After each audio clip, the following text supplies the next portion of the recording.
In this video, I'm going to show you how you can fix disconnected error on Roblox. If you're getting this error, failed to connect to the game, that is connection attempt failed error, mostly that is error code 279, then there are quite a number of steps you can take to fix this. In the first method, if you are on a web browser, you first want to troubleshoot your web browser. So I'm on Chrome, and to troubleshoot Chrome, just go to the ellipsis here, click on it, and then look for settings.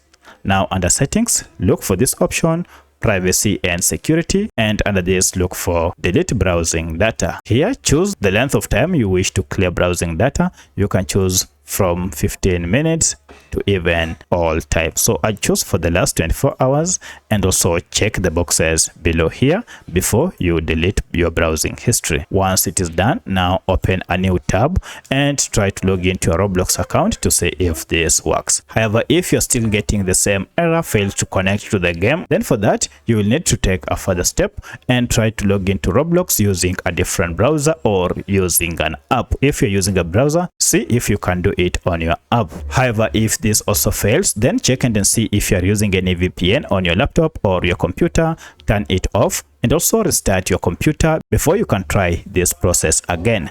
However, if this fails, then most likely Roblox might have experienced an internal server error. For that, you need to wait for some few minutes to see if the problem will be fixed. Also, if you are using any VPN or any recently installed security app, that might be the cause. Uninstall them or delete them and come back to Roblox. Now, if you log in, now everything should be up and running. You should be able to connect your games without any issue. So let me know which of these was able to fix your problem. If you have any other question, kindly comment below. Otherwise, thanks for watching, and let's meet in the next video.